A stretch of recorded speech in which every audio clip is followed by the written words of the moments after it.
Hi friends, welcome back to Neha food stories. ഞാൻ ഇന്നിപ്പോൾ ഇവിടെ വന്നിരിക്കുന്നത് ഒരു അടിപൊളി ചിക്കൻ റെസിപ്പിയുമായിട്ടാണ്. ചിക്കൻ ചുക്ക റെസ്റ്റോറൻറ്റിൽ നിന്നൊക്കെ നമ്മൾ കഴിക്കുന്ന അതേ ടേസ്റ്റിലാണ് ഇതിപ്പോൾ ഇവിടെ റെഡിയാക്കി എടുക്കുന്നത്. അപ്പോൾ നമ്മുടെ വീട്ടിലുള്ള ഇൻഗ്രീഡിയൻസ് മാത്രം മതി നമുക്കിത് ഉണ്ടാക്കാൻ. അപ്പോൾ അതിനു വേണ്ടി 1 കിലോ ചിക്കനാണ് എടുത്തിട്ടുള്ളത്. അപ്പോൾ ചെറിയ പീസായിട്ട് കട്ട് ചെയ്തെടുത്തിട്ടുണ്ട്. ഇനി ഇതിലേക്ക് ആവശ്യത്തിന് ഉപ്പ് ചേർത്ത് കൊടുക്കാം. 1/4 ടീസ്പൂൺ മഞ്ഞൾപ്പൊടി, 2 table spoon Kashmiri red chilli പൗഡറാണ് എടുത്തിട്ടുള്ളത്. അപ്പോൾ നല്ലൊരു കളർ കിട്ടും, എരിവും കുറവായിരിക്കും. 1 ടീസ്പൂൺ ഗരം മസാല. ഗരം മസാല ഇല്ലാന്നുണ്ടെങ്കിൽ ചിക്കൻ മസാല ചേർത്താലും മതി. 2 ടേബിൾ സ്പൂൺ വെളുത്തുള്ളി ഇഞ്ചി പേസ്റ്റ്, 2 ടേബിൾ സ്പൂൺ തൈര്. തൈര് ചേർക്കാൻ താല്പര്യമില്ലാത്തവർക്ക് ഇത് ഒഴിവാക്കാം കേട്ടോ. അതിന് പകരം കുറച്ചുകൂടി ലെമൺ ജ്യൂസൊക്കെ ചേർത്താൽ മതി. അപ്പോൾ ഞാനിവിടെ ഒരു ചെറിയ നാരങ്ങയുടെ പകുതി ജ്യൂസാണ് ഇപ്പോൾ ഇതിലേക്ക് ചേർക്കുന്നത്.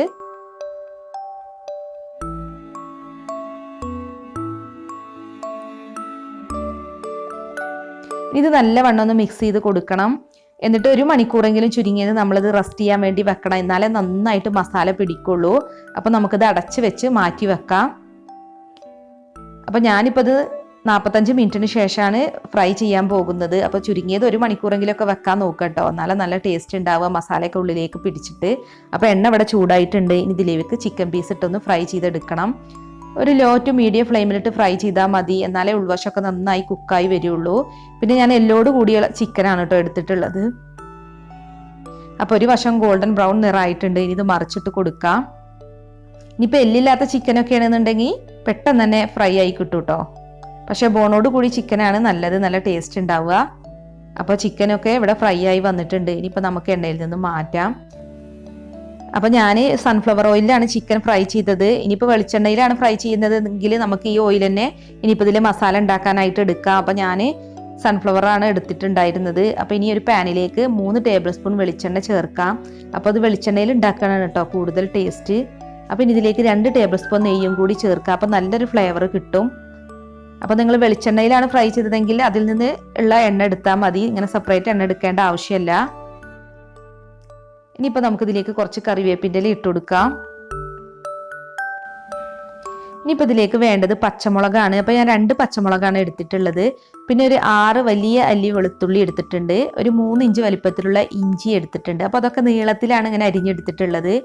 അപ്പോൾ അതെല്ലാം ഈ എണ്ണയിലിട്ട് നന്നായി ഒന്ന് വഴറ്റിയെടുക്കണം. ഇതിൻ്റെ പച്ചച്ചുവ മാറുന്നത് വരെ വഴറ്റിയെടുക്കണം.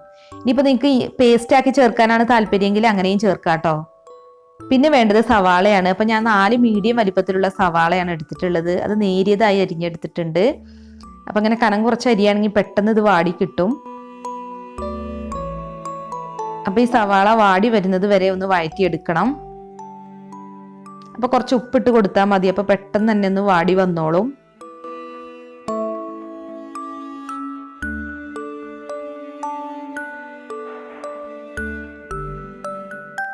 അപ്പോൾ ഇത് ഒരുപാട് ഗ്രേവി ഉള്ളൊരു ടൈപ്പ് ഒന്നും അല്ല കേട്ടോ. കുറച്ച് ഡ്രൈ ആയിട്ടുള്ളൊരു മസാലയാണ് ഇതിലേക്ക് വേണ്ടത്.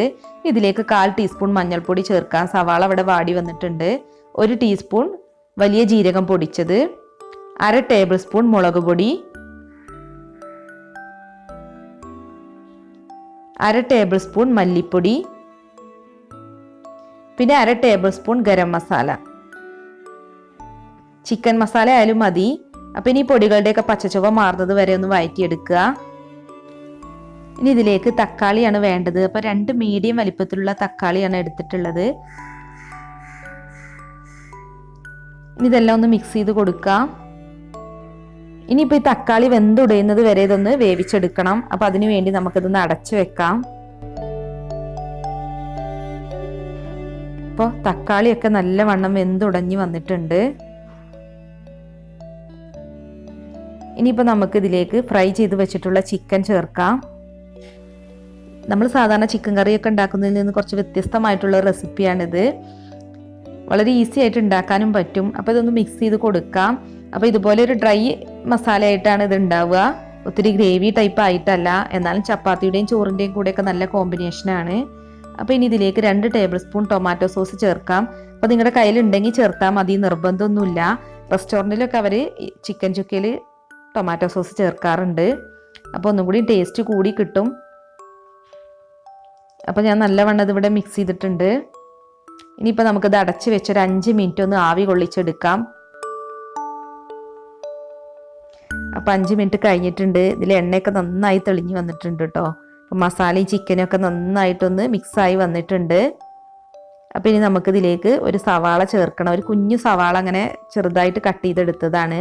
അപ്പോൾ ഇതിലേക്ക് പച്ച സവാള ചേർക്കുന്നതാണ് ഇതിൻ്റെ ഒരു വെറൈറ്റി എന്ന് പറയുന്നത്. അപ്പോൾ നമ്മൾ കഴിക്കുമ്പോൾ ഏകദേശം ഈ ചിക്കൻ്റെ ചൂട് കൊണ്ട് ഇത് ജസ്റ്റ് ഒന്ന് വാടി കിട്ടും. പിന്നെ ഞാൻ ഇതിലേക്ക് 3 പച്ചമുളക് ചേർക്കുന്നുണ്ട്. പിന്നെ കുറച്ച് മല്ലിയില കൂടി ചേർക്കണം. അപ്പോൾ ഞാൻ പച്ചമുളക് നല്ല എരിവുള്ളത് കൊണ്ട് കീറി ഇട്ടിട്ടൊന്നുമില്ല. അപ്പോൾ നിങ്ങൾക്ക് കീറി ഇടണം എന്നുണ്ടെങ്കിൽ അങ്ങനെ ചെയ്യാം. പച്ചമുളക് കടിക്കാൻ താല്പര്യമുള്ളവർക്ക് ഇത് അങ്ങനെ തന്നെ ചേർത്താലും മതി.